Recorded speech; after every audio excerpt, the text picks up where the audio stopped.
nilagay po dito sa first district engineering office.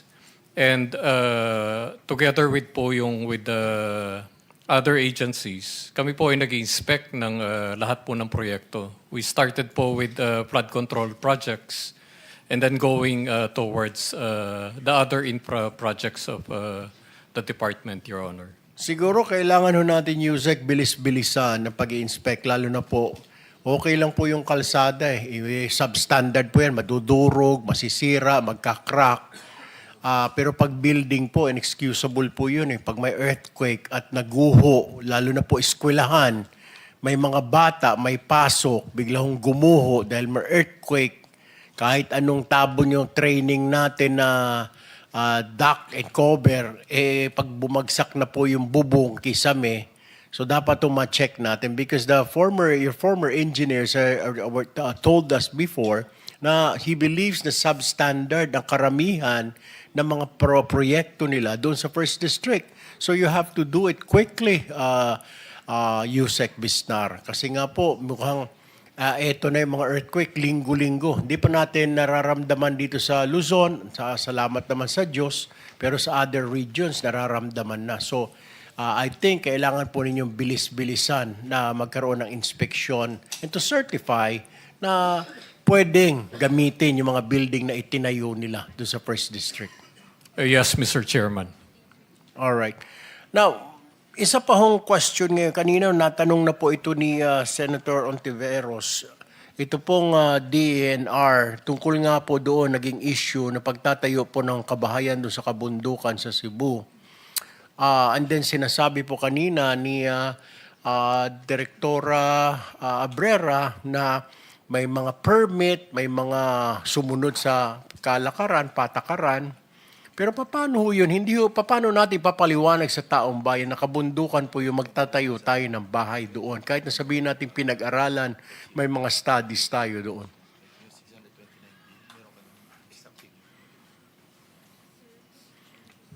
Mr. Chair, Your Honor, may share to you po yung naging findings po ng team na na-create ng DNR. Kasama na po yung sagot doon For a while, Senator Erwin, hindi ka pa nakatake out, ano? Tapos na. Thank you. Thank you. Yeah, go ahead. Yeah. Thank you, Your Honor. Noong pong November 6, so 3 araw pagkatapos po nung bagyong Tino sa Cebu, sa Central Visayas, nag-form na agad kami ng team sa DNR, kasama po yung Environmental Management Bureau, Mines and Geosciences Bureau, at yung Pedro Center po ng DNR, kasama po yung city government ng Cebu at yung barangay po, yung Ground Zero Barangay, Guadalupe. Ang nakita po namin dyan, Your Honor, ay yun pong meron pong pagpuputol ng puno. Mahigit 700 puno po yung naputol nang wala pong permit sa DNR. Pangalawa po, out of 33 conditions dun sa kanilang environmental compliance certificate, 10 po doon yung na-violate. Isa po dito ay yung out of 17 na retention pond po na ginawa, supposed to be nasa plano, ay nag-collapse po yung 2. So yun po yung naging nakakontribute doon sa down barangay. At pangatlo po, yung EGAR nila, yung engineering, geological assessment po nila, geohazard assessment, ay kulang po sa entire area. So ang action po na ginawa po ng DNR ay pinatawag sila at napatunayan talagang walang permit.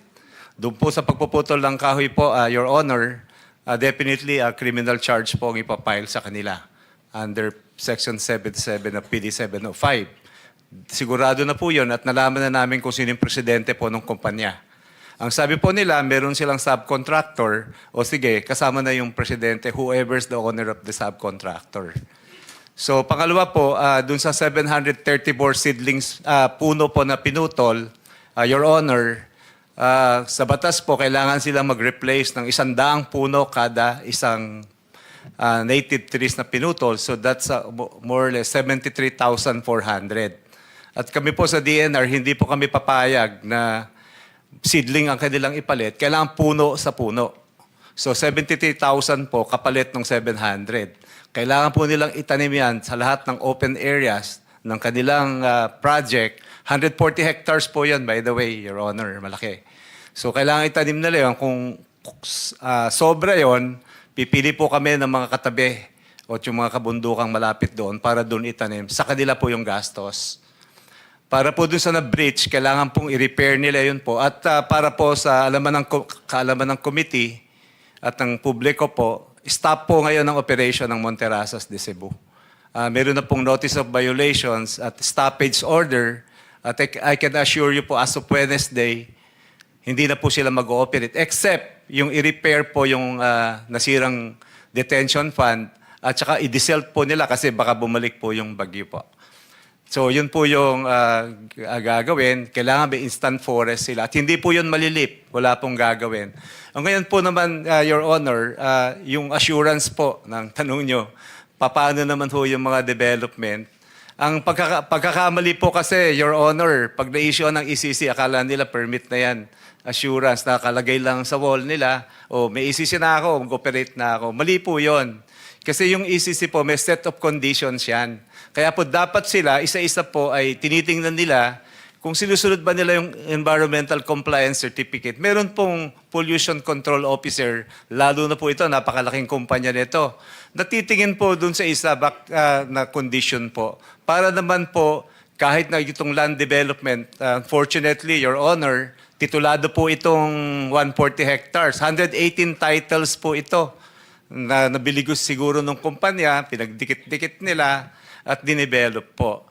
At for legislation purposes, gusto ko pong i-share na meron po kasing batas, Your Honor, Presidential Decree 1998, signed in 1985, na ine-exempt po ang Cebu at ang Benguet na those lands more than 18% slope can still be categorized as alienable and disposable.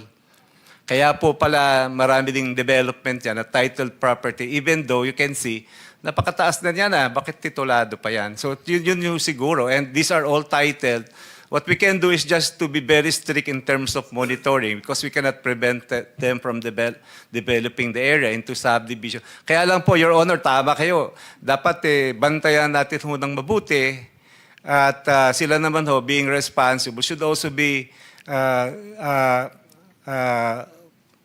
doing their, their part para po naman ma-maintain. Kasi this is where they're going to do their business. Nasa taas po sila kasi. So, yun po, kasi talagang mainit po yung tao po, Your Honor, sa Monterasas de Cebu. Pero I can assure you po, kaya lang we cannot show it dito po sa atin, but we can submit it to you, na doon po sa mga nabaha. I'm not saying na hindi po naging contributory Monterasas de Cebu. Pero ito po, example lang po. Doon sa grabe po, yung patong-patong yung mga sasakyan nakita natin sa Villa del Rio, under po ng Butuanan River. Ang distansya po nung ilog ng Butuanan is 8.39 kilometers from the Monterasas. At yung pong Pulang Bato, 9 kilometers.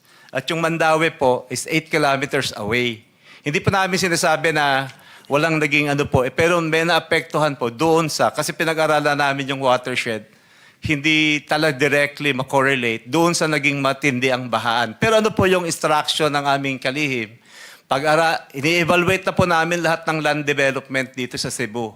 Unfortunately, marami po talagang development sa highland areas kasi this is where siguro maganda po yung Let me cut you there, Yes po, Your Honor. Mr. Salak, right? Yes po. Meron ba kayong kasama dito from DNR main office?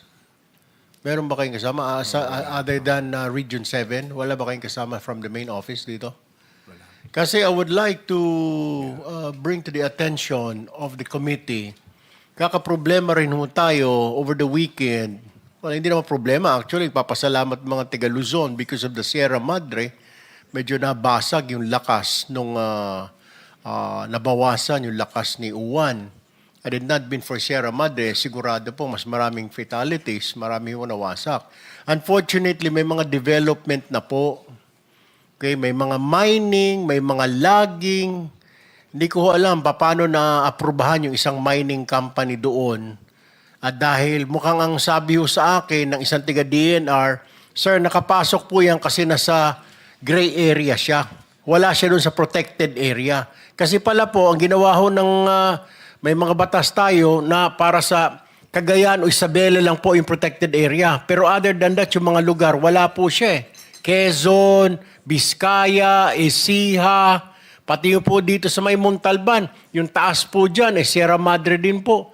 Hindi na po, ang reklamo ni Senator JB, dati nakakaakyat sila, nakakabisikleta sila dyan. Ngayon may mga gwardya na. Ang gusto ko sanang tanungin sa tiga-DNR, pinag-aaralan nyo na po ba ito? Kasi tuloy-tuloy po yung development. Napakalaki pong portion na nakalbo na ng mining company na yon. So, and affiliated po yata sa Nickel Asia po yun. So we need to study this. Tapos marami po mga illegal logging. At saka logging mismo. That's what we have to watch siguro. Hindi lang po ito sa kwan. Bago po siguro, kailangan ho tayo, dapat hindi yung reactive tayo, dapat proactive ho tayo. Kasi yung mangyayari, kagaya niya, yung sa Las Terrazas niya, pinag-aralan ngayon pa lang, pero sana nakita na kaagad dyan. Kaya mismo nagsabi, may mga violation, may mga pinutol na kahoy. I'm sure may violations dito mining company na ito. Kalbong-kalbo yung ibabaw ng Sierra Madre doon sa may Isabela side eh. Tapos may mga logging companies. Tapos may mga resort na po ngayon dyan sa may Montalban. Ginawang lagyan ng mga swimming pool, subdivision. Baka pwede parating ho ninyo siguro sa DNR main office and gusto ho namin ng report. Kailangan ho, we have to protect the Sierra Madre, Mr. Salak. Yes, Your Honor. Pararating po namin. That's all for me, Mr. Chair. Before I recognize the next interpellator, Senator Risa, no? Meron lang follow-up question kay Undersecretary Bisnar. Meron bang progress report yung inspection nyo ng mga ghost projects, flood control? Initially, meron kayong nakitang 421, di ba? Out of 8,000. Yes, Mr. Chair. Okay. Ang total nito, 29.7 billion. Yes, Mr. Chair. Okay. 2023 hanggang 2025, 1.001 trillion. Meron ba kayong follow-up inspection sa iba pang mga flood control projects? Mr. Chair, let me clarify. Yung figure po na 421 came from the combined inspections po ng AFP, PNP, DepDev, Yeah, I know. and recently po yung DNR. With DPWH, di ba? Initially po, wala pa po yung DPWH doon. Initial field validation pa lang po yun, Mr. Chair. And then yung second part po, which was taken over by the ICI, doon na po kasama yung mga engineers to do the technical inspection and assessment. Based dito po sa magiging reports po nila, ito po yung magiging basis for the filing of cases, Your Honor. Yeah. So nag-increase ba yung 400? Actually, 420. Kasi yung office namin, nung nag-validate kami, meron double entry. So binawas namin, instead of 421, 420 lang yung ghost projects. Actually, meron ditong parang horror roll ito ng Bulacan First District. Sila yung top notcher with 31 ghost projects. Region 4B, 21, and so forth and so on. Now, ang concern natin is, ang total na flood control projects na yung appropriation, 1.001 trillion. Ang nararating nyo pa lamang, 8,000. So, ano yung progress report dito? Ilan pa yung nadagdag doon sa 420 na findings ninyo na ghost projects? At saka kung saan sa lugar? Yes, Mr. Chair. Yung 8,000 po as of first week of October po yun. By November Yeah. po, nag-increase na po by 10,000. And So out of 18,000, ilan na yung ghost projects nakita ninyo? kunin ko po yung figure, Mr. Chair. Sige, please. Yes, sir. From 420 to ano na number ngayon? Leading pa rin ba yung First Bulacan? Most likely, Mr. Chair. Okay, so out of 18,000 inspected, ilan na yung ghost projects? Pag kinonsider po, Mr. Chair, yung flood control projects from Lahat. 2016 to 2025, ang total po nito is about 29,354, if Yeah. I'm not mistaken po. Yeah, sorry. Anong period covered nung mga in-inspect nyo? 2016 to 2025? To 2025, Okay. Mr. Chair. As of the other day po, as of November November 12, Mr. Chair, ang AFP-PNP po, yung field validation po nila, ang total po is 10,075 na po ang na-validate nila. Initial field validation pa lang po to. And of the number, 252 po ang na-identify nila. So may increase po na 52 flood control projects from the figure in October, Mr. Chairman. 470 na, plus. 472 kasi kung 420 plus 52, so 472 na yung ghost. Yes, Mr. Chairman. Magkano total nun? I don't have the figure, Mr. Chair, pero ipakuha ko po. Yeah. So at the rate na nag-increase yung numero, pwede nyo ma-project, hindi ba? Yung rate of increase? Yes, Based on the base number, compared do sa ghost projects, anong rate of increase? Kung pagbabasehin yung initial na 420 out of 8,000. I will have my staff check on it, Mr. Chair. Let me just report. Alam nyo, kaya ako interesado, gusto kong makuha yung cost. Kasi Yes. pwede magbase rito yung DOJ doon sa sinasabi lang restitution. Kasi kung ghost, wala talagang pumasok. Lahat pumasok sa bulsa, ghost eh. Di ba? Yes, Mr. Chair. Kung ano man yung legend nung pumasok na pera, pero sa bulsa pa rin ng private yun, wala na punta sa gobyerno para sa actual na flood control project. So kung sa 420 ghost projects, 29.7 billion, nasa 472 tayo ngayon, so more or less, mapoproject natin moving forward. And since sabi mo hanggang 18,000, so far ang na-inspection?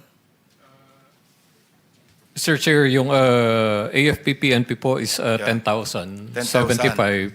Opo. So additional 2,000 from the original 8,000. Yes, Mr. Chair. Ang nadagdag ngayon, 52. 52 So po. doon ka makakakuha ng projection, di ba? Yes, Mr. Chair. Pwede mo tulungan mag-compute? Yeah, Tingnan natin rate of increase para ma-project natin yung magkano total na nawala. Yung total as in zero sa gobyerno and 100% na pinagati-hatian. Contractor, DPWH, legislators, and whoever else. Based po sa computation Sige. po ni RD is 114% ang increase. Ha? Hindi, malaki masyado. Masyado 114? malaki yun kasi Baka hindi. Based on numbers yan, Mr. Chair, from 220, tapos based on information, plus 252. So No. that's more or less 114 yung increase na as marked. No, 52. 52 ba? 252. Ang nadagdag. 52 lang. 52 lang. 52 lang. Oo. Sorry po. Sorry po. So, naging 472. So, yung 420 doon sa 8,000, yung 52 doon sa additional na 2,000 plus. Doon kukuha ng rate of increase. 220. That's almost 23% po 23%. increase. So, kung 1.001 trillion, hindi, ano pa lang yun? 2023 hanggang 2025 pa lang yung sabi ko. Kung 2016 hanggang 2025, magkano total ng flood control projects, yung appropriations? We'll get the figure.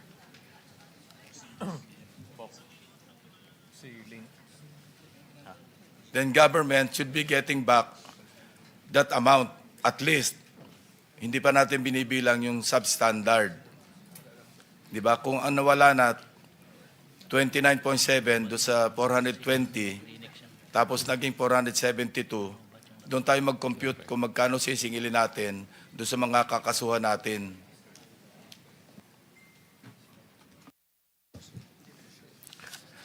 We will submit in a little while, Mr. Chairman. Sige, please. For the meantime, Mr. Chair, let me just also say na yung figure po na 421 na sinabi po ni Secretary, based po dun sa lumang it's not the most recent report from DepDev. Kasi po, ito pong huling report po ng DepDev, actually po, dated September 30 po to. Ang out of the 6,222 po na-inspect nila, ang sinasabi po ng DepDev na non-existent or cannot be located. Teka, sandali, ba't paurong? Nasa 8,000 na tayo eh. Bakit naging 6,000 na lang na-inspect? Ang figure po kasi ng DepDev is only based from 2022 to, or rather, ito po yung report po ng DPWH ni former secretary na completed projects, which only numbered to 9,855. Ito po ni-report po ni Secretary Bonoan sa PMS and ito po yung pinagtuunan ng pansin ng DepDev. Out of the 9,855 supposedly completed projects, ang sinabi po nila is, Teka, recorded as completed. yes, Mr. Yeah, Chair. okay. Ang sinabi po nila na deemed non-existent or cannot be located is 489, So, ito yung Mr. ghost. Chairman. Ghost yan. Cannot be located. Ghost. Yes, Mr. Chair. So yun ang ratio. Anyway, pakisubmit na lang sa ang report. Yes, Mr. Chair. Kasi magkakaroon tayo ng basis eh. Kasi nandito lahat yung yung listahan ng mga implementing offices. We will be submitting, Mr. Chairman. Senator Risa, you're recognized. Salamat, Mr. Chair. Itutuloy ko po yung pagtatanong sa Region 7 DENR, particularly din sa EMB. Baka hindi na kay yung tinanong ko kanina na si Ms. Abrera, kasi parang dun sa pagbanggit din, pagtanong ni Senator Erwin kanina, mas forthcoming yata si Deputy Executive Director Salak. Kanina kasi tinatanong ko po, sino ba yung nagbulag-bulagan para mag-grant ng ECC itong The Rise at Monteraza sa Barangay Guadalupe, Cebu City. Ang sagot lang kanina ni Ms. Abrera ay hindi ko masasagot. Pero meron na palang ginawang pag-aaral ang DNR Region 7 and nasimulan ng ibahagi ni Mr. Salak sa atin, Mr. Chair. Kapansin-pansin yung binanggit po nila na may EGA or EGA, an Engineering Geohazard Assessment, na lumabas na, tama ba, kulang. Sabi din nila, sa Environmental Compliance Certificate, akala permit na yon, pero actually may compliance, including dapat may pollution control officer, and may umiiral palang Presidential Decree 1998 dating back to 1985 na unfortunately nakakashock malaman pinapayagan na yung mga lupaing lampas sa 18-degree slope sa Benguet at pati sa Cebu ay hindi exempted sa ganitong klaseng mga real estate development. I would not concede na ang kaya lang gawin ngayon ng DNR ay maging stricto dahil hindi na natin ma-prevent yan. That is open to remedial legislation, bunga nitong investigasyon. So, Deputy ED Salak, balikan ko po yung tanong na hindi nasagot kanina. Sino ba yung nagbulag-bulagan sa DNR EMB para nabigyan ng ECC ang isang The Rise at Monteraza? Thank you, Mr. Chair, Your Honor. Gusto ko mong ikwento lang na yung project po kasi ng Monterazas DC po started in 2006. Nabigyan po ng ECC noong 2007. Okay. Then nagkaroon po sila ng request for amendment sometime 2022. Kasi po, naisama na yung The Rise at Monterasa. That means ito po yung 20-level residential tower. So hindi ho yun covered ng original. Kaya po nabigyan ng another ECC sometime 2024 po yung date. So as to who are the officials who signed it, nasa record naman po yung... Pwede niyo po bang i-make of record dito din sa Blue Ribbon? Sino yung mga nag-approve noong 2007 at sino din nagbigay ng amended ECC noong 2024? Ano? Yes, Your Honor. Anyway, nasa document naman po. The one who signed the 2007 ECC is Alan Arangues. Alan And- Arangues. Opo, yung 2024 po ay si Director Abrera po. Si Ma'am mismo, Si Ma'am po. Director Opo, Abrera. opo, yung 2024 po. Okay. So nung unang inaprubahan o ginrant yung 2007 ni Mr. Arangues, Opo. ano ba yung hugis ng development na yan? Originally, ano lamang siya bago yung mid-rise or high-rise na development eventually? Your Honor, with your respect, can I request po Ma'am Abrera kasi she's from EMB. She has more or less a background. Kayo po ay DNR, hindi po. specifically Apa, EMB. apa, apa. Okay lang Sige po. po. I hope Sige. Ms. Abrera will be more forthcoming this round, Mr. Chair. So ma'am, ano ba yung original na specs ng Monterrazas nung unang binigyan ng ECC nung 2007? Yes, Your Honor. Based on records, lots for sale lang siya. So, individual houses po. Individual houses lamang. Yes, oo. Okay, yun po yung inapprove ni Mr. Arangues at that time. Oo. Pero 140 hectares na rin po siya. 140 hectares. Pero individual houses lang. So halos horizontal development And lamang. then, yung mga roads siguro that time, na-establish na rin. And at that time po, 2007 na ginrant, may kasama na po bang environmental impact assessment noon? Meron na po siyang, yes, Okay. ECC na Environmental Impact Assessment. Okay po. And then, so nung nag-apply silang ulit, 2022, I suppose ito na yung meron na silang sobrang vertical na development. Yun pong 2022 yan na in-apply. Yes. And then may ilang revisions kasi hindi pinayagan ng LGU. So yung pagka-vertical niya, they follow the terrain. So hindi siya vertical, kundi like isang level, may 10 houses, second level. So following the terrain po, mga 14 houses. Right now, mga 10%, 3 hectares po ito lahat. Of the 140, 3 hectares siya. Ngayon, parang 15% lang yung complete, yung develop po. And yet, dun sa 15% na na-complete sa revised design na inaprubahan, inisyuhan ng ECC noong 2024, eventually, nakalikha na ng ganitong at naka-exacerbate ng ganitong kalaking damage. And nabanggit nyo nga, following the revisions, may revisions na ginawa dahil hindi pinayagan ng LGU. And it's of record sa mga, kahit sa mga media reports, dalawang magkasunod na alkalde ng Cebu City ay tutol dun sa revised design. Tama po ba ako? Ang i-correct ko lang po, hindi sila Yes. pumayag for the vertical. Yon. Oo. For Okay. the vertical design. Yon. Pero pumayag na sila dun sa following the terrain. Okay. Kung kasi totoong following the terrain lamang, di halos mas vertical, rather mas horizontal kesa vertical. Baka talagang individual houses lamang. Pero ang mainit, di lang sa mata, sa damdamin ng mga kababayan natin dun sa Cebu, ay yung masyadong ang vertical, yung multi-level na structure na itinayo doon. Na kahit 15% lamang siya completed, nakalikha na nga ng ganyang kalaking damage sa paanan niya. So paano po nabigyan ng revised ECC noong 2024, ninyo po, Ms. Abrera, kung ganyan po yung design. Hindi siya, kumbaga, hindi siya following the terrain. Following the terrain kung ginagaya yung bundok kasi mataas. Hindi, ilang floors po yung nakikita po natin ngayon, kahit sa post-typhoon photos Parang isang floor ng pa lang po Monterasa? yun.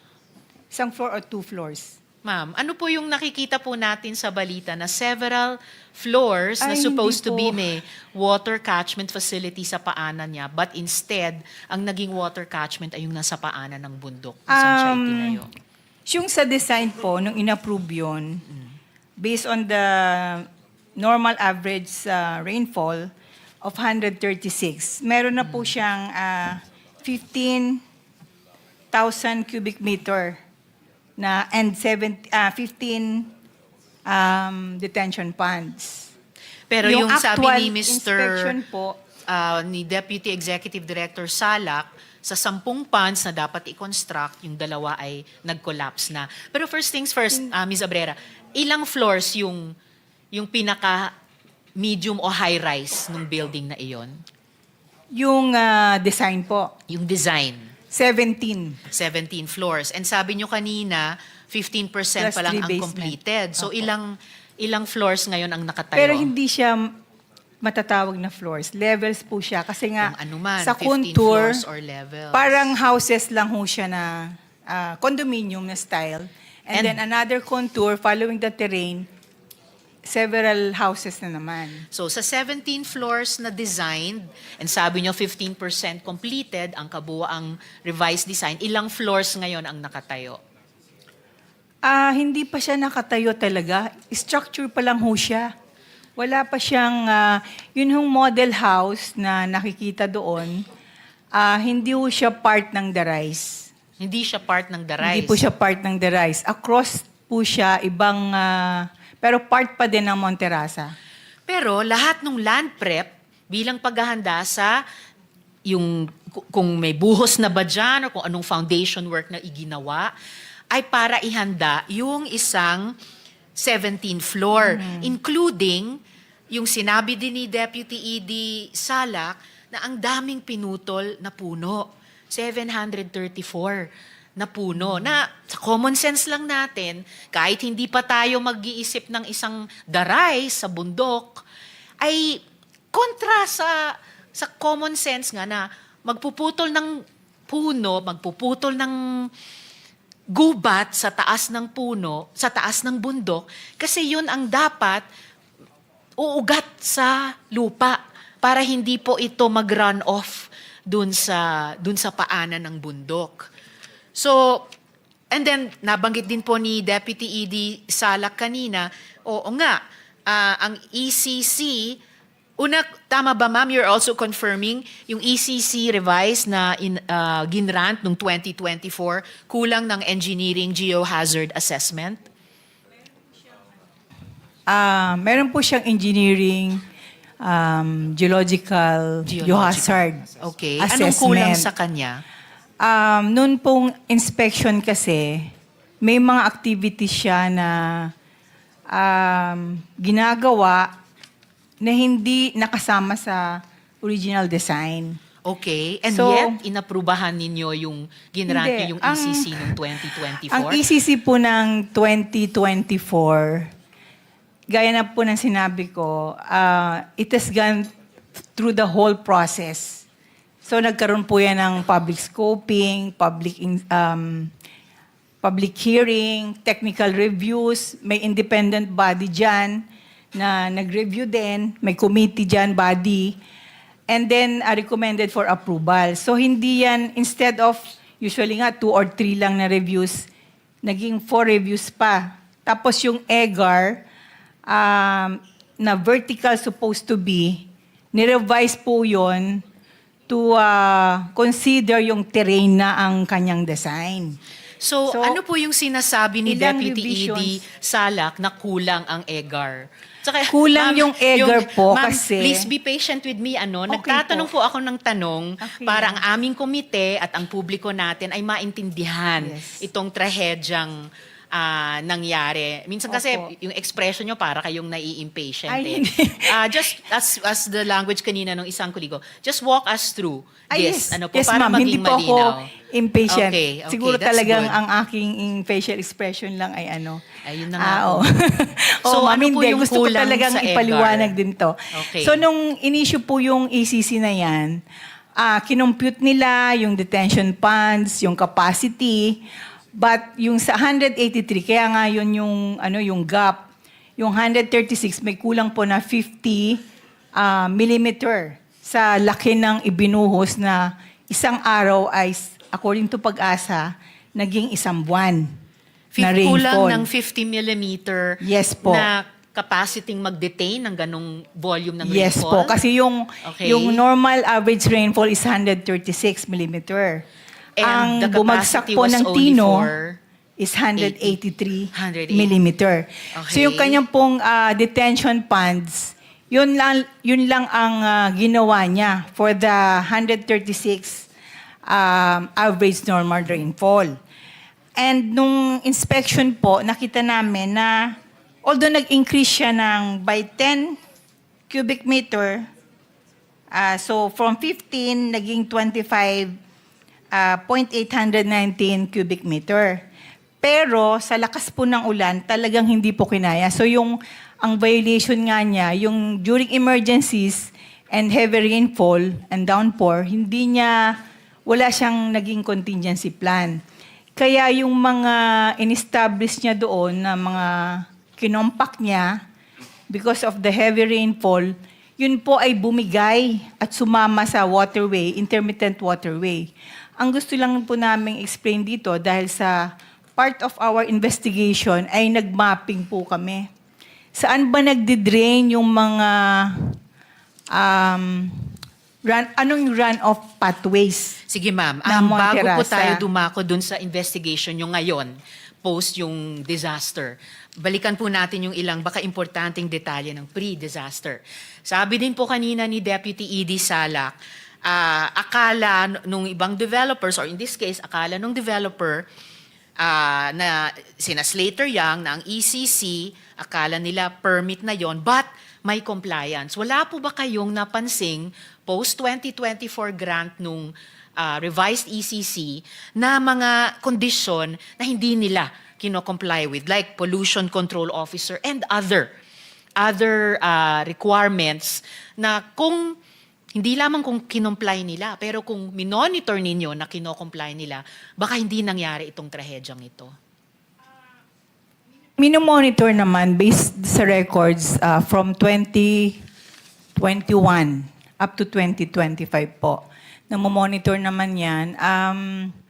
Yung iba like, yun nga, yung discharge permit, on and off siya na pabalik-balik siya kasi deficient yung information na binibigay sa amin. So hanggang ngayon, wala pa rin siyang discharge permit. Ito pong discharge permit niya, ito yung for the 9 chamber septic tank.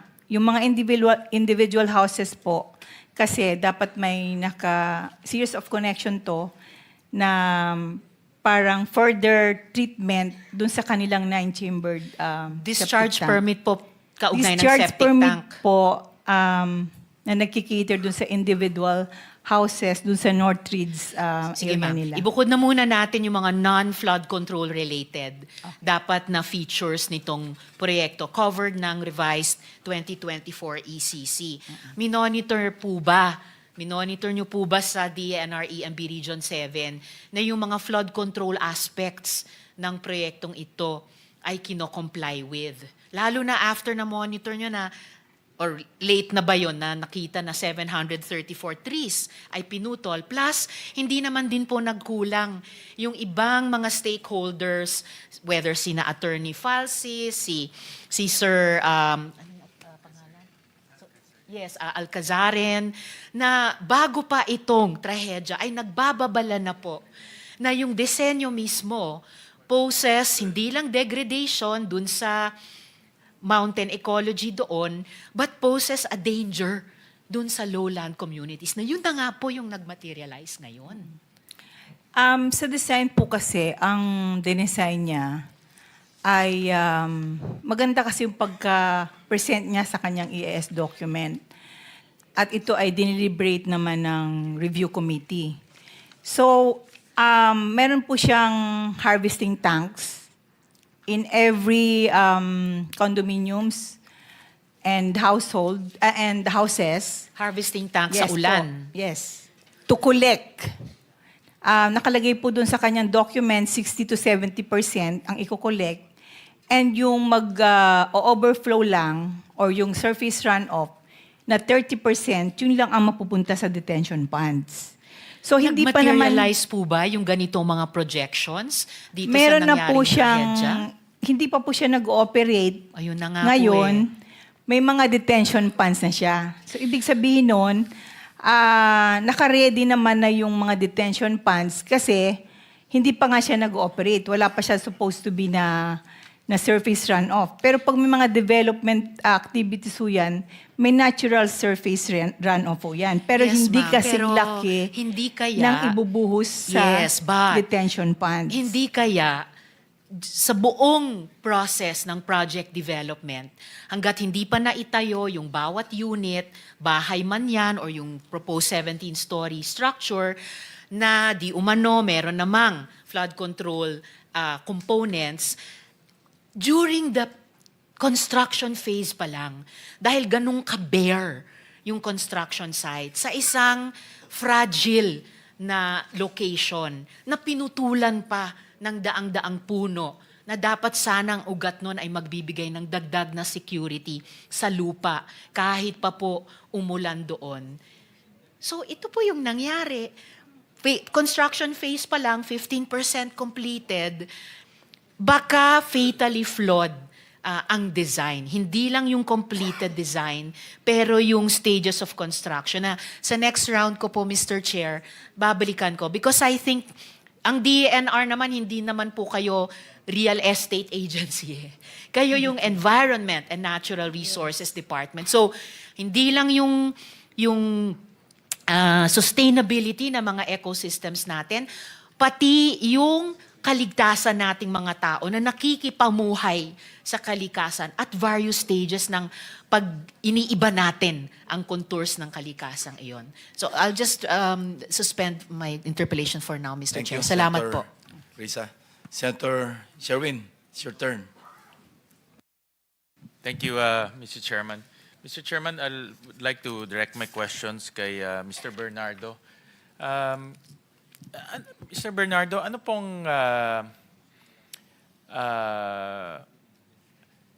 pong proseso sa pag-access ng unprogrammed funds, lalong-lalo na for flood control?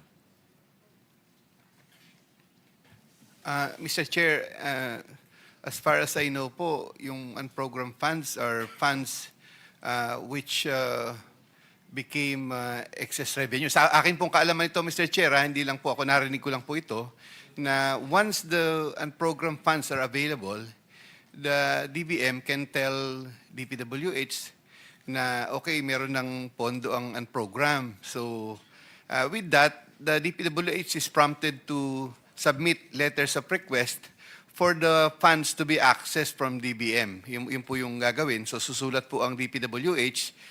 And I think it's not DPWH alone, but other agencies of government, binibigyan po nila ng allocation once unprogrammed funds are available. Susulat po ang, let's say sa amin pong case, susulat po ang DPWH sa DBM with the identification of those for funding projects sa unprogrammed. Let's say projects, right-of-way, payments of maintenance fund. Yun po, and after writing DBM, later on po, yun po yung ida-download sa amin ng DBM. Yun po yung alam ko. Kaalam nyo, ang DBM ang nag-a-advise sa DPWH. Yes po, Mr. Chair. Sasabihin sa inyo, mayroong excess or additional revenue at pinapasubmit kayo. Yes po, Mr. Chair. But Kasi the way I understand it naman from, wala kasi tayong kasamaan sa DBM, baligtad. Ang DPWH ang nagbibigay ng, nagpapadala ng request at kung may excess or additional revenue, tsaka lang pinopondohan. Yun ang pagkaintindi namin sa DBM nung nandito ang DBM. Kasi iba yung tatanungin kayo kung may project, iba yung nagsasubmit kayo ng project. Parang nagsusolicit ang DBM ngayon ng project. Nakita niyo yung difference?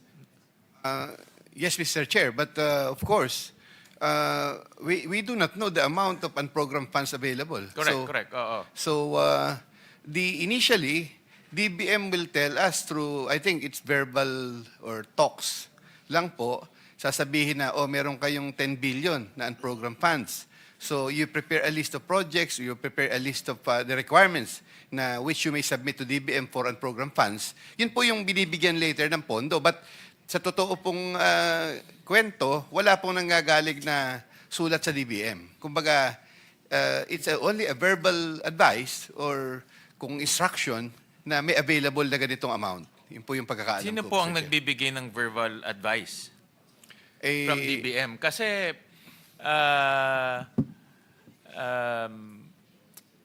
yun nga, no? Parang ang lumalabas, DBM is soliciting eh. Diba? Parang sila ang nagsusolicit ng projects na manggagaling sa DPWH. No, yun ang pagka-appreciate ko doon sa sinabi nyo kanina. So sa pagkaalam nyo, sino ang nagbibigay ng verbal advice? At bakit verbal, hindi ginawang official? Mr. Chair, hindi ko po, wala po sa, ano ko to maaaring yung si former Secretary Bunuan po at si Jose Cabral ang sinasabihan po ng ganito. Hindi po ako, basta malalaman ko lang po, although, I admitted earlier that I was advised by Yusek Traigi Bolivar to prepare a list of projects. Yun po Program. yun, for the unprogrammed. Correct. However, kaya nung binabasa ko ito, yun nga ang aking impression na meron din kayong access o meron kayong at least exposure sa unprogrammed funds. Mr. Chair, I just gave my list to Yusek Traigib and later on, I found out that funds were released from those lists. Yun po yung aking Mr. Chair. So, hindi ko po alam kung paano, but I have heard na ganun po ang sinasabi na the Secretary of DPWH was advised by DBM to prepare a list of projects or requirements for the unprogrammed funds in the amount of XX amount. Yun Oo. po. Sino ho sa DBM ang nagbibigay ng advice? At kanino ina-advise sa DPWH? I think Secretary Bunuan can answer that, Mr. Chair. Hindi ko po Hindi nyo rin alam kung sino sa DBM ang nagbibigay ng advice? hindi ko po, Mr. Chair, hindi ko po mismo ako na-advise na mayroong ganitong amount na pondo. Pag nalalaman ko po, kung may nalaman man po akong amount na ganun, yung pong, hindi ko, Mr. Chair, I have only a limited area of, with regards to projects.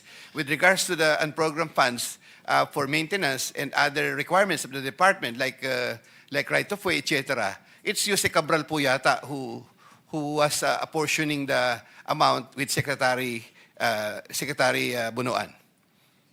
Po ang nagbibigay ng mga list of projects sa unprogrammed funds para magamit po yung unprogrammed funds. Kasi nakita ho namin, for example, in 2023, 25 billion or 41% ng sinamit ng DPWH ay flood control.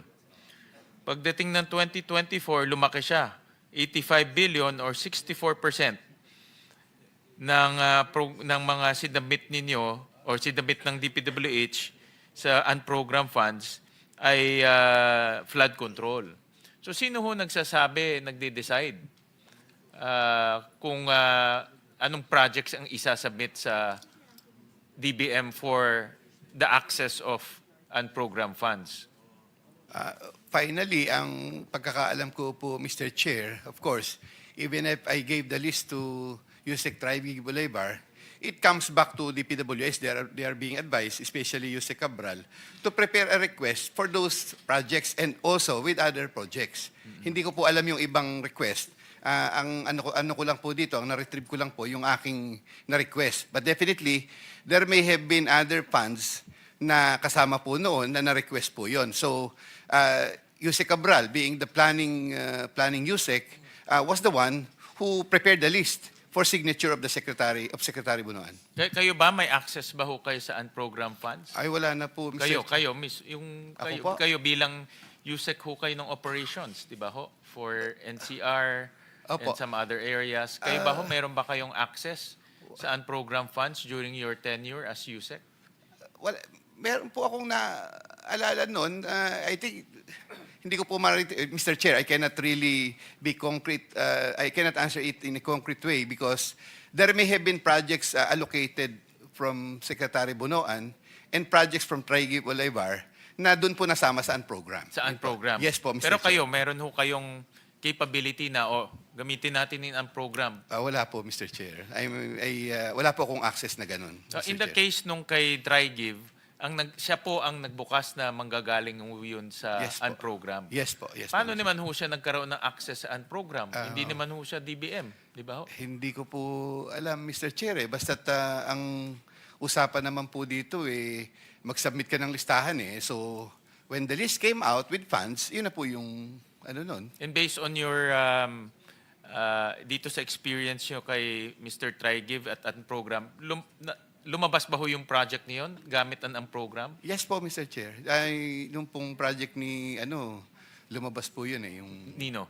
ni Engineer Alcantara po. Na galing sa unprogram fund? Yes po, Senator Mr. Win. Chair. Okay. Yeah, Yeah, yes, go just ahead. for your information, yung pinag-uusapan nyo on program fund, ito yung special allotment release order for fiscal year 2024. This is dated 27 December 2024, patapos na yung taon,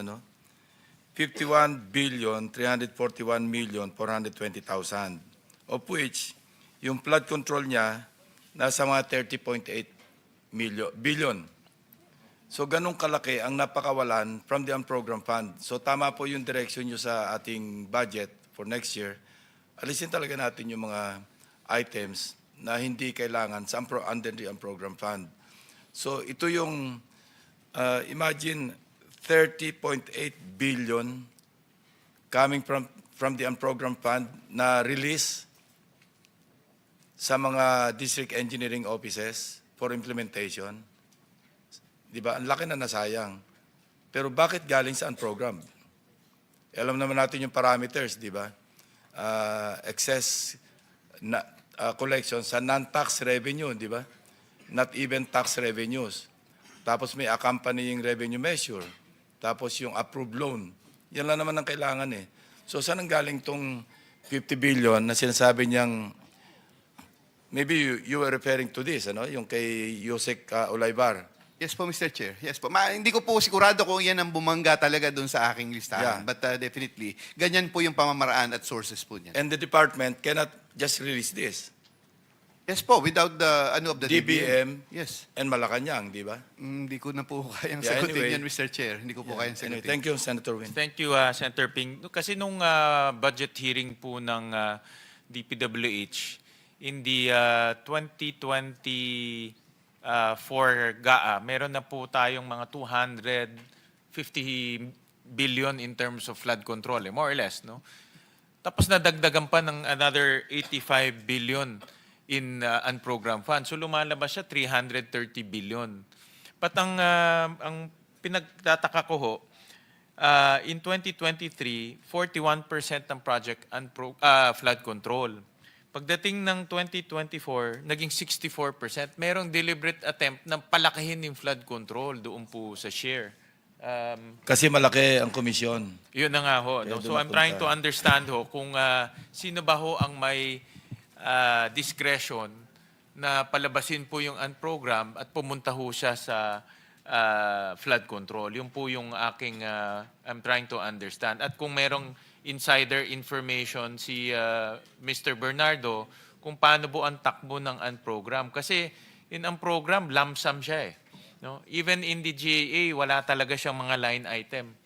So, purely discretionary kung ano ang ilalabas ng DBM base sa recommendation or base sa submission ng DPWH. Pero nalaman ko ngayon na baligtad. Na kayo palang sinasabihan, meron tayong excess or additional revenue dito, kayo mag-submit kayo. Parang baligtad yung lumalabas na kwento ho ngayon. Which, Another follow-up, Senator Win. Pagka ba huhugot sa program, automatic si Yusek Olaybar yung nagpa-follow up? I cannot, Mr. Chair, sorry po. Sa parte lang po nung sa aking concerns, yun Yeah, po yung as alam far ko. as you know. Yung sa'yo lang. Palagay ko po, hindi po siya lang eh. Kasi I Hindi. think there Kung were palagay other... mo hindi siya lang, sino pa? Ay, hindi ko po, Mr. Chair, I have learned, but wala pong dokumento pa ito, hindi ko pa po mapapatunayan talaga, but I have heard that outside of my jurisdiction, there were also projects for unprogrammed funds released, especially Not in... necessarily followed up by Olaybar. Not necessarily po, siguro. Hindi po sa kanya lang yan. Wala ka lang personal knowledge. Wala po akong personal knowledge, except that it was once or twice na I've seen projects included in the unprogrammed funds relayed to me by Yuse Cabral na ang source po ay unprogrammed funds in other areas of jurisdiction outside of my area. Yes, pero ang area of jurisdiction mo, di ba, the whole of Luzon, except CAR, One to NCAR po. One to NCAR. Except One to NCAR. Opo. And then Visayas po, Mr. and then Chair. Visayas, ikaw din. So Opo. malawak. Opo, Mr. Chair. Ang lahat ng dumasa yung galing unprogrammed, Yusek Olaybar? No po. No po, Mr. Chair. I'm not... yung pong akin lamang na nasabit kay Yusek Olaybar, yun lang po yung alam ko, or it may be some part of, baka po si Secretary Bunoan ay meron pong ganun din, na unprogrammed or whoever, na napag-sabitan po noon, hindi po si Yusek Olaybar lang yun, alam ko. Yung 5 billion a year ni Secretary Bonoan from 2023, 24, 25, meron ding napunta sa unprogrammed? I think meron po at given the it may be greater eh. Kaya nga po sabi ko it may be greater than 5 eh. Hindi ko po I cannot retrieve the Thank you, Senator Win. Thank you. So gusto ko sana makuha kay Mr. Bernardo kung meron siyang insider info kung paano ba tinatap itong unprogrammed funds. Dahil nga lumaki yung pumunta sa flood control. At meron nga tayong nakita ko dito sa inyong salaysay na si Mr. Trigive, ang source niya is unprogrammed funds. No? Ibig sabihin, nagagamit talaga yung unprogrammed funds for flood control projects. Oo. Isa pang question sa... I'll go to the DOJ, pero wala yata si Prosec, no?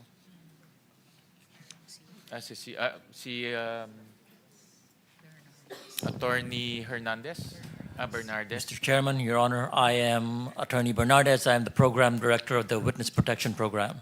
Okay, I don't know if you are knowledgeable on some of the just basic questions. Like, for example, in yesterday's hearing, sabi ni Secretary Recto na by end of the month, this month, no, meron ng makukulong, no, may accountable na, no. So just give us an update on what cases have been filed and what are the timetable of those cases. I can only answer based on what PG Faduglion answered earlier. And he said that we would probably file cases by the middle. Andiyan na yata si Prosec. No? Yeah, maybe he's the appropriate person to respond. Prosec, I'm just going back to yesterday's hearing. Nasabi sa amin because of what's happening right now. PG. Prosecutor General, PG, sorry. Yes, sir. Sorry. Nasabi sa amin na by end of the month, there will be, merong mga taong makukulong, no? So that we can restore the confidence of our people to government and also to our economy. So can you give us a rundown kung ano pa yung mga kasong na-file na? At anong klaseng kaso ang na-file? At yung timetable nitong mga kasong to? Okay. Thank you, Mr. Chair. Insofar as the cases that we have now under preliminary investigation, you have ghost project cases involving DPWH officials from Bulacan District 1. The timetable would have to be moved, Mr. Chair, because of the suspension of work last Monday. We were supposed to have the first hearing last Monday, but because of the inclement weather, we had to move it, and it's being conducted this afternoon this first hearing. Second hearing will be, I think, sometime November 24. And hopefully, if all the counter affidavits have already been submitted and there are no further issues, we can proceed with the resolution of these cases. But on top of that, there are also cases which are undergoing evaluation and case build-up right now. The exact number, Mr. Chair, I do not have the data yet because this is being undertaken by the National Bureau of Investigation together with some of our prosecutors. What we know is that there are forthcoming cases that will be eventually filed, hopefully by next week, middle of next week, involving personalities, involving proponents already. So this will be filed, the same procedure, in as much as jurisdiction would be vested with the Office of the Ombudsman, the same would be referred to them first. If we get to be deputized, as we have been, we will then proceed with the preliminary investigation, sir. In other words, there's meron ng isang case na na-file, no, of multiple personalities, I assume. This was filed and is undergoing evaluation already, Mr. Saan Chair. ho ito na-file? Sa Department of Justice po. Okay, and then you will also file this in court after. No, the same would first be referred to, sir, to the Office of the Ombudsman, considering Okay. that the personalities involved would be salary grade 27 and above. So everything will converge in the Office of the Ombudsman. Yes, Mr. Chair, and as soon as they finish evaluation, and we will be deputized to proceed and conduct the preliminary investigation, it will be sent back to the department, and we will conduct the PI. Sorry again. Okay. Yep. Point of clarification, when you say you're deputized by the Ombudsman, ang ibig sabihin, kung ano yung findings nyo, adopted na yung Ombudsman for filing of information na yan? No, sir. If we do get deputized, whatever resolution we have, if the cases fall within the jurisdiction of the Sandigan Bayan, will have to be coursed through the Office of the Ombudsman. Yes, pero Ours at- will be recommendatory only. It will be the Ombudsman who That will will evaluate further. will approve the same for filing in the Sandigan Bayan. So sir. hindi adopted as submitted. No, sir. They Not still have sir. the option to review the same. Okay, thank you. And with that particular case, so nasa inyo pa, babalik siya sa Ombudsman, no? Kailan ho siya babalik ng Ombudsman? Yung nasa amin po ngayon, sir, na sinasabi ko na may proponent na involved, this is already going through evaluation now.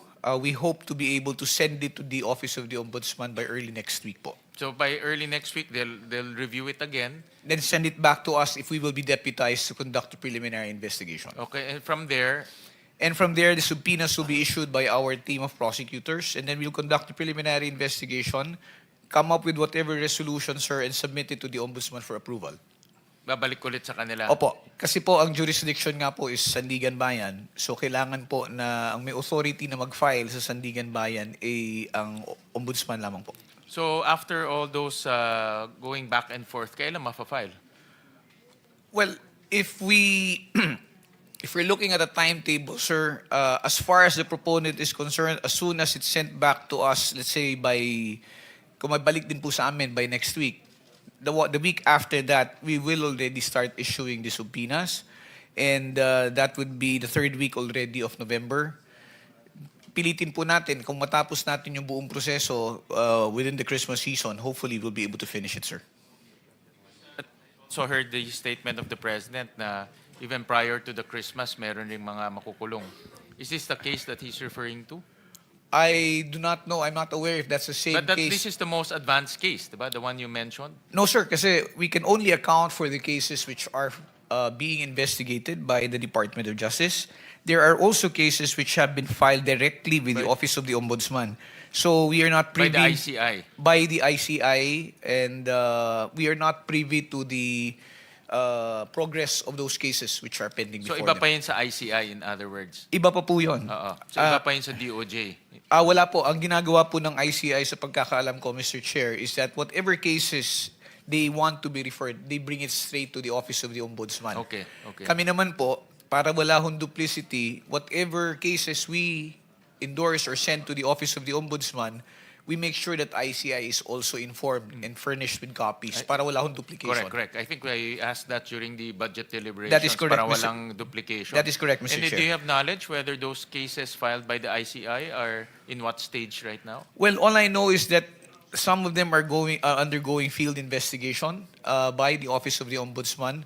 The last that I heard is that there are cases already which are ripe for resolution. I just do not have the exact number and the exact details of which cases these are. So sir. those cases might be more advanced compared Yes, to sir, the and cases- it may be filed ahead. Okay, all right. Thank you, Mr. Chairman. Maraming salamat po. Senator Marcoleta, kinuha ni Senator Sherwin pero ibalik sa'yo. Salamat, Mr. Chair. Mangilang tanong lang ito, Mr. Chair. Dabay, point of information, nakabalik na po yung mag-asawa. May mga dala raw sila.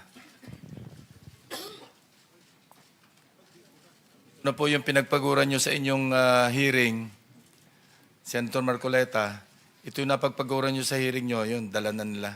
Yung ledger. Hopefully, Mr. Chair, na meron silang maipapakita na talaga magagamit natin. Mr. Sala, kunahin na kita.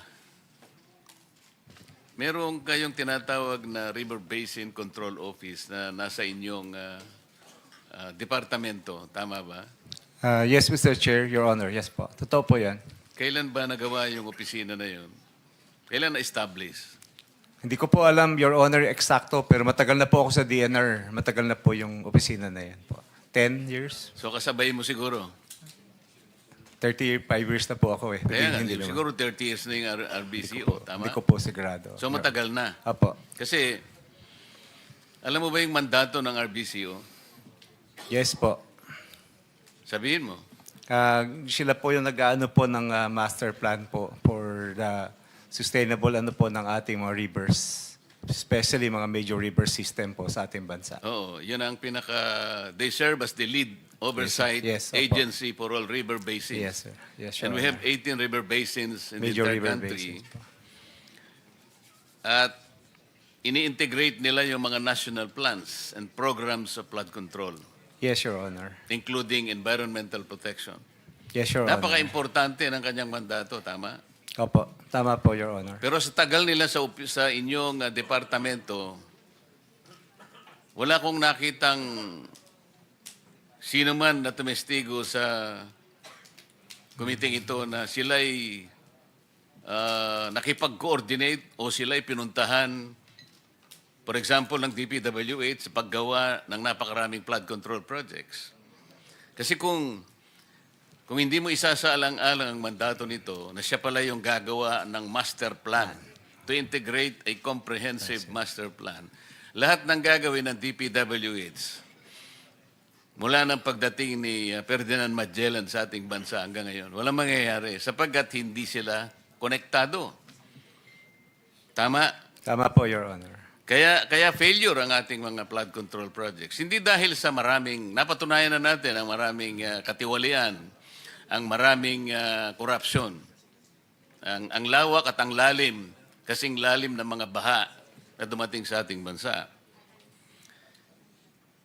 Ito yung isa sa hindi nakita o ayaw tingnan ng DPWH sa mahabang panahon. Paano kayo makapaglalatag ng matino at katanggap-tanggap at makakapagprotekta sa mga komunidad ng ating bansa kung hindi sila integrated? Yung 18 river basins ay dapat isinaalang-alang para katanggap-tanggap. At saka talagang makakapagprotekta siguro ng karamihan ng ating mamamayan, kung hindi man lahat. So bakit nandyan pa yung River Basin Control Office? Anong ginagawa nito?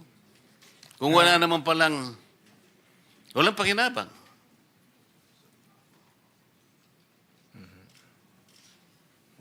Your Honor, ang alam ko po, may mga proyekto din po kami na related po sa pag-manage po ng ating mga major river basins. Ang DNR. Ito nga yung major na mandato niya, hindi niya ginagawa. Ano sa palagay mo ang ginagawa nila? Naghahanap ng mga daga, mga ipis. Ito po yung problema, Mr. Chair. Ano? Napakarami. Halimbawa po, yung IMS, ito yung Information Management System ng DPWH. Ito ay nasa ilalim ng Planning Service. At sa ilalim ng IMS, nandyan ang PCMA, nandyan yung MYPS, yung Survey 123. Engineer Bernardo, tama?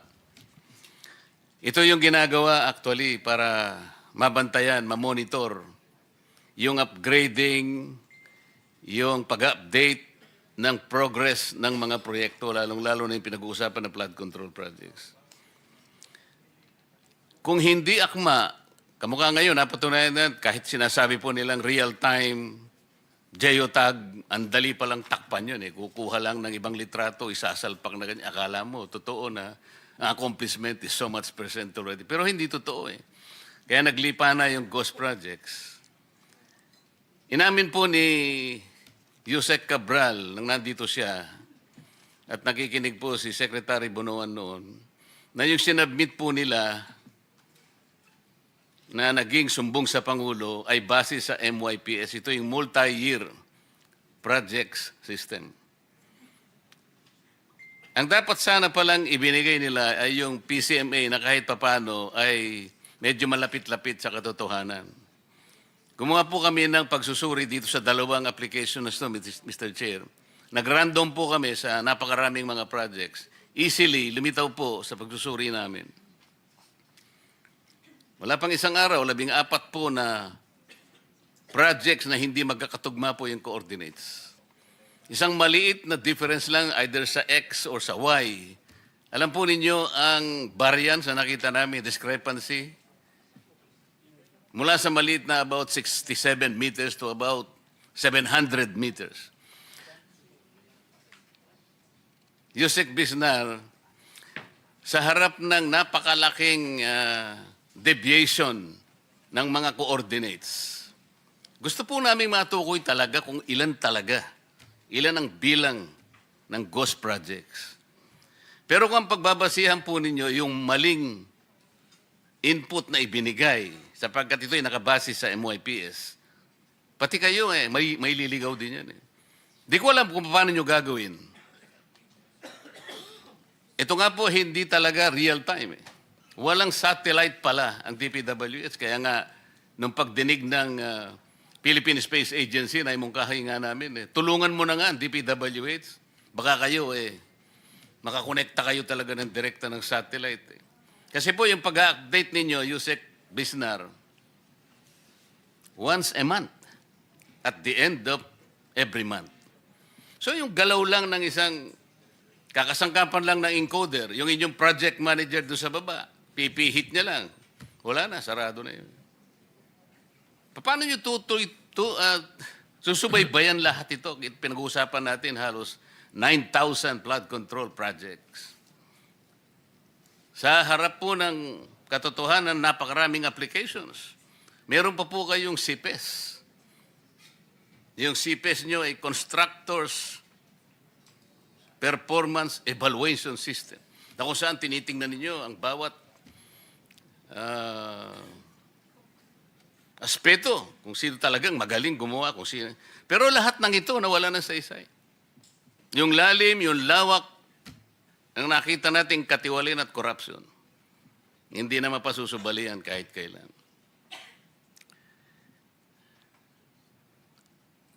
Mr. Chair, ako po ay dadako na doon sa matagal ko na sanang, kanina pa kasi, magmula nung ako po ay maging Blue Ribbon Committee hanggang kayo po ay pumalit, iisa po ang nakita natin. Hanggang ngayon, nakita natin yung sa magitan ng testimonies ang napakarami pong tinawag natin dito. Wala pong kokontra na talagang ang lalim ng katiwalian at korupsyon na na-establish po natin. Mali-malitang pera po ang nagpalitan ng kamay dito. Tinitingnan ko po yung ating Senate Blue Ribbon Rules. May I refer to Section 5, yung Article 5, Section 3, Mr. Chair. Dito po yung sinasabi, reports on bills and resolutions.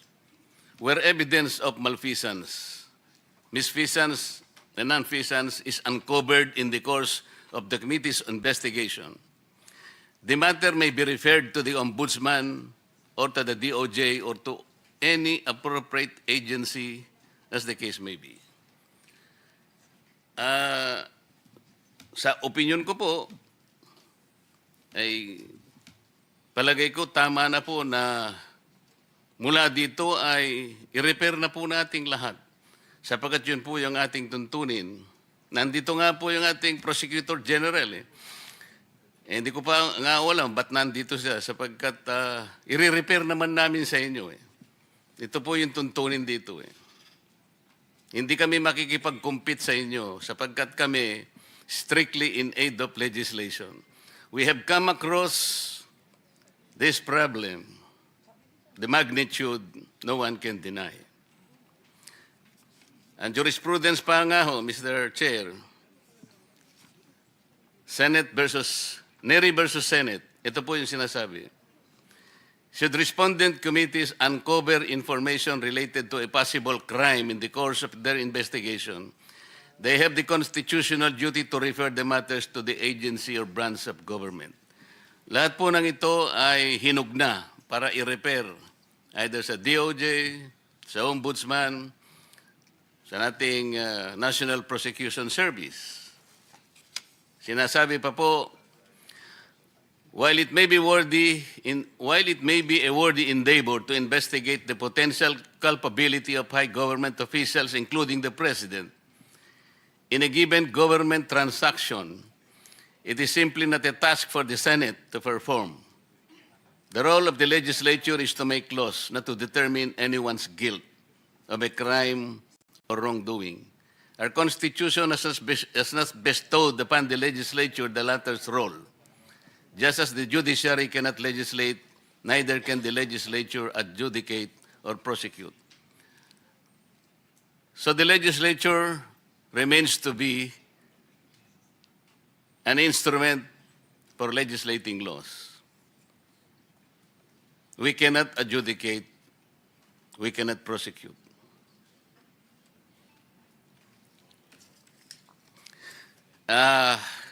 Siguro po alam na ninyo, Mr. Chair,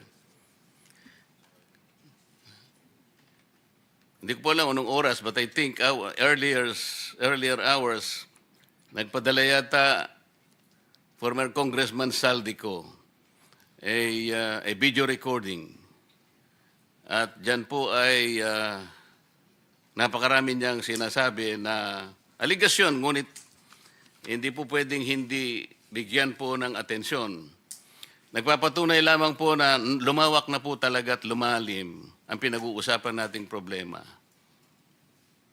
We cannot ignore that statement uploaded in the Facebook, Mr. Chair. So, kung ang tinatanong ni Senator Sherwin kanina na pinipilit na sinasagot ni Prosecutor o Prosecutor General Padulyon, sino po ba yung pinoprosecute natin ngayon? Mga accessories or meron po bang mga pangalan na? Yeah, may I respond, Mr. Chair? As I mentioned earlier, the ones who are being investigated right now are personalities from the DPWH, officials of District 1 of Bulacan. They are the ones subject of the initial investigations undertaken by the Department of Justice. There are also other investigations which are being evaluated now prior to its filing with the department and eventually with the Office of the Ombudsman, sir. Kanina po tinatanong niya kayo, he quoted the President na meron ng makukulong, sabi ng Presidente. Sir, I do not know and I cannot speak for the President. I do not know what's in I'm his not mind. saying that you will speak for the President. Si Senator Sherwin nagsabi, narinig niya na may makukulong. At kailan ang sinabi? Kailan, parang ang sinabi niya, marami nang makukulong immediately. Exactly, Mr. Chair. That's why I said I cannot speak or know the state of mind of the President when those statements were made. I was not privy to it, and neither do I know what the details of which. I can only speak of the cases being handled by the Department of Justice. Hindi naman sasabihin ng Pangulo yun ang hindi niyo siya ina-advisean. The President will not state anything nang hindi niya nalalaman ang mangyayari. As a matter of fact, we assume that the Department of Justice might have advised him sapagkat hindi niya sasabihin ang kagaya ng sinasabi mo ngayon. Yes, sir, but I cannot also make that assumption. No, I cannot base my answer on an assumption which is being made unless I was privy to the information that such advice was given to the President when he made that statement. I can only speak for what I know, sir, and what I have personal knowledge of. So are you trying to assume that the President was ill-advised?